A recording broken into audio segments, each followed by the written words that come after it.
देखो ऐसा एक फर्स्ट मास जो होगा एम मास का ये, और ये वी नॉट वेलोसिटी से मूव कर रहा था, और यहाँ पे एक दिया हुआ कुछ इस टाइप का बेज जो है काइंड ऑफ स्लोप के फॉर्म में होगा।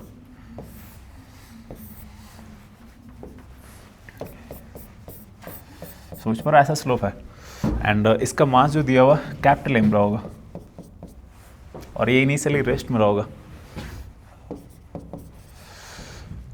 सोच पर ऐसा एक फ्रिक्शन लेस सरफेस है, एंड एक प्लैंक होगा, प्लैंक भी फ्रिक्शन लेस हो रहा होगा, इसका भी सरफेस, ब्लॉक भी फ्रिक्शन लेस है।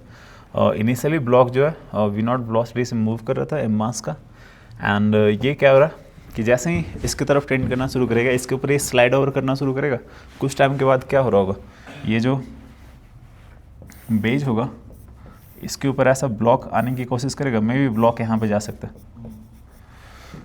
ये इमेजिन कर पा रहा हो? तो तुम्हें फाइंड आउट करना है कि मैक्सिमम कितना हाइट तक रेंज कर सकता है ये ब्लॉक जब इसके साथ कोलिजन करेगा। तो कोलिजन कर रहा है या फिर जस्ट यहाँ पे कोलिजन का कोई सेंस ही नहीं आ रहा, बस इसके ऊपर स्लाइड ओवर करना शुरू करेगा। सोच पा रहा? तो फाइंड आउट करना मैक्सिमम हाइट कितना रेंज करेगा ऑन द प्लैंक। बने कुछ दिमाग में आइडिया आ रहा है क्या करोगे फर्स्ट थिंग? चलो बनाओ, नहीं पहले एक्सप्लोर करो इसमें क्या करोगे, तुम्हें क्या लग रहा है ऐसा? तुम्हें नहीं पता कि किस टाइप का ये क्वेश्चन है, कौन सा चैप्टर से है, कुछ भी नहीं पता। तो ये सब पता क्यों करना चाह रहे हो? लाइक सिंपल बेसिक एक इवेंट हो रहा है, एंड इसके बारे में हम लोग को समझने की कोशिश कर रहा है कि फोर्स जीरो हो रहा है, एनर्जी क्या किस टाइप से अप्लाई करेंगे। मैंने क्या बोला कि कैसा भी क्वेश्चन होगा फर्स्ट थिंग तुम्हें सोचना स्टार्ट करना फोर्स से। तो दिख रहा है सिस्टम पे हॉरिजॉन्टल डायरेक्शन में फोर्स जीरो लग रहा है क्योंकि फ्रिक्शन नहीं है। जो फोर्स जीरो लग रहा है दैट मीन्स कि फर्स्ट आइडिया क्या इससे अप्लाई कर पाओगे, मोमेंटम जो होना चाहिए सिस्टम का ये एलोंग एक्स कंजर्व होना चाहिए, फर्स्ट आइडिया। सेकंड, क्योंकि फ्रिक्शन नहीं है, सिर्फ और सिर्फ ग्रेविटी इस पे एक्ट कर रहा होगा, दैट मीन्स क्या बोल पाओगे, एनर्जी का कंजर्वेशन हो, क्योंकि सिर्फ और सिर्फ कंजर्वेटिव फोर्स लग रहा है। ये सोच पा रहे हो सर? कंजर्वेटिव फोर्स एक्ट कर रहा होगा, दैट मीन्स कि जो भी इसका मैकेनिकल एनर्जी होगा ये भी कंजर्व होगा, ये कांस्टेंट बोल सकते हैं। इतना सोच पा रहे हो? ये पूरा आइडिया कहाँ से आ रहा है? सिर्फ और सिर्फ फोर्स के बारे में एनालाइज करने से ना, कि सिस्टम पे किस टाइप का फोर्स लग रहा है, किस डायरेक्शन में लग रहा है, एंड उसके अकॉर्डिंग हम लोग दो टाइप का इन्फॉर्मेशन मिल रहा है, मोमेंटम के बारे में और एक एनर्जी के बारे में। अब ट्राई कर पाओगे सर?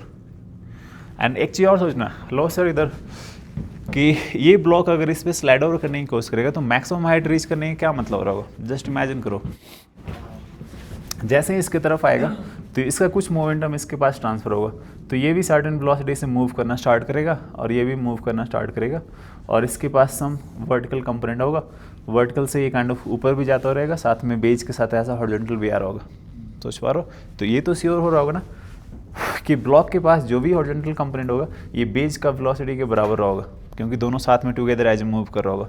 लेकिन मैक्सिमम हाइट बोलने का क्या मतलब होगा? जिस मोमेंट पे इसका वर्टिकल कंपोनेंट जीरो हो जाएगा, क्योंकि अगर इसके पास वर्टिकल कंपोनेंट होता दैट मीन्स कि ब्लॉक कंटिन्यू हाइट को रीच करता हुआ रहता। सोच पा रहे हो? दैट मीन्स कि एट मैक्सिमम हाइट इसका जो वर्टिकल कंपोनेंट हो रहा होगा जीरो हो रहा होगा, एंड उसी मोमेंट पे ये बेज के साथ सर्टेन कॉमन वेलोसिटी से मूव करना स्टार्ट किया होगा टुवर्ड्स राइट। तो फर्स्ट थिंग, मोमेंटम कंजर्व करोगे तो क्या हो रहा होगा? सिस्टम के पास इनिशियल मोमेंटम क्या था? m times v not. Final momentum क्या होना चाहिए? मैक्सिमम हाइट के टाइम पे दोनों मास कंबाइंड मूव करना शुरू करेगा और एक कॉमन वेलोसिटी से। इतना सोच पा रहे हो? लो सर, एलोंग एक्स एक्सिस, क्योंकि वाई डायरेक्शन में ग्रेविटी लग रहा होगा, बाई डायरेक्शन में मोमेंटम हम लोग कुछ भी नहीं कर पाएंगे, तो v डैश क्या हो रहा होगा? m v not upon m plus m। First idea. अब इससे हाइट का कोई सेंस नहीं पता चल पा रहा, क्योंकि ये सिर्फ और सिर्फ वेलोसिटी के बारे में प्रोवाइड करेगा इन्फॉर्मेशन। हाइट के लिए क्या करोगे? एनर्जी के बारे में सोचेंगे। तो क्योंकि कंजर्वेटिव फोर्स लग रहा था सिस्टम पे, हम लोग मैकेनिकल एनर्जी सिस्टम को कंजर्व कर सकते।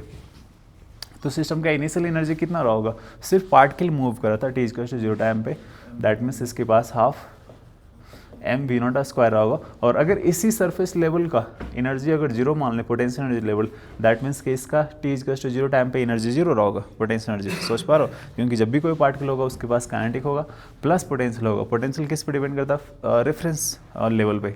इस रेफरेंस लेवल को जीरो मान लिए, इसके बाद जीरो एनर्जी को इसी लाइन पे हो रहा होगा।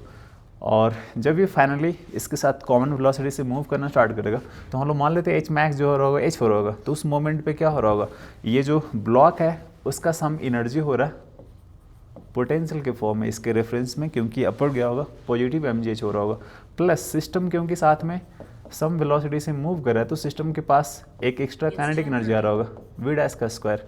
इतना सोच पा रहे हो ऐसा? और बोलोगे सर इस प्लैंक के पास पोटेंशियल एनर्जी नहीं होगा क्या? नहीं, प्लैंक क्या हो रहा, इस प्लैंक का हाइट जो है चेंज नहीं हो रहा, तो प्लैंक का पोटेंशियल एनर्जी चेंज नहीं होगा, क्योंकि जिस लेवल पे प्लैंक 0 टाइम पे था उसी लेवल पे प्लैंक t = टाइम पे भी है। सोच पा रहा सा? तो प्लैंक के पास कुछ एक्स्ट्रा पोटेंशियल एनर्जी नहीं आएगा, सही पोटेंशियल एनर्जी आ रहा होगा इस स्मॉलर ब्लॉक के पास, तो उसी का एनर्जी हम लोग ये कर लिए mgh। एंड क्योंकि प्लैंक प्लस बॉडी दोनों मूव करना स्टार्ट करा तो दैट्स वाई इसके पास सम काइनेटिक एनर्जी हो रहा होगा एंड वेलोसिटी हम लोग मोमेंटम से कैलकुलेट कर लिए। तो अब अगर इस इक्वेशन को सोल्व करने की कोशिश करोगे तो ये आ जाएगा कितना, हाफ m v0 का square plus mgh plus half m plus m v dash का स्क्वायर। v डैश क्या आ रहा था, ये आ रहा था m times v0 upon m plus m, तो m times v0 upon m plus m इसका स्क्वायर। यहाँ से h सोल्व नहीं हो जाएगा सर, देख रहा मास अभी कैंसिल आउट नहीं कर पाओगे, तो सिंपली mgh को सोल्व करने की कोशिश करो।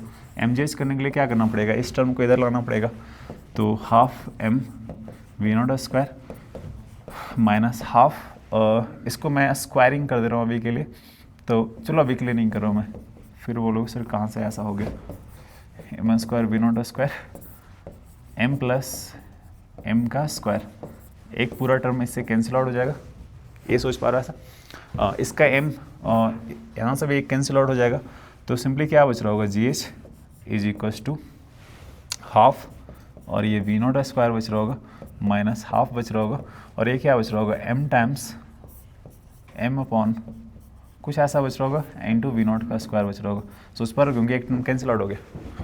तो यहाँ से h के बारे में सोल्व करने की कोशिश करोगे तो क्या होगा, 1/2 v0 स्क्वायर, दोनों में से कॉमन कर लोगे, इसके पास 1 बचेगा, और इसके पास क्या बच रहा होगा, पूरा मास का टर्म बच रहा होगा, एंड h के पास g भी था, g को मैंने डिवाइड कर दिया तो g इधर आ रहा होगा। इतना सोच पा रहे हो? इसको अब LCM ये जो भी है एज इट ही रहना, तो क्या फर्क पड़ता है, v0 का square upon twice of g, और LCM करोगे तो m plus m cancel out हो जाएगा, तो बच रहा होगा क्या, m upon m plus m बच रहा होगा, इतना आ रहा होगा हाइट। लो सर आया समझ में या नहीं? बनाने के बाद तो तुम्हें सब आता है कि सर बट पहले क्यों नहीं सोच पाया था, ये बताओ।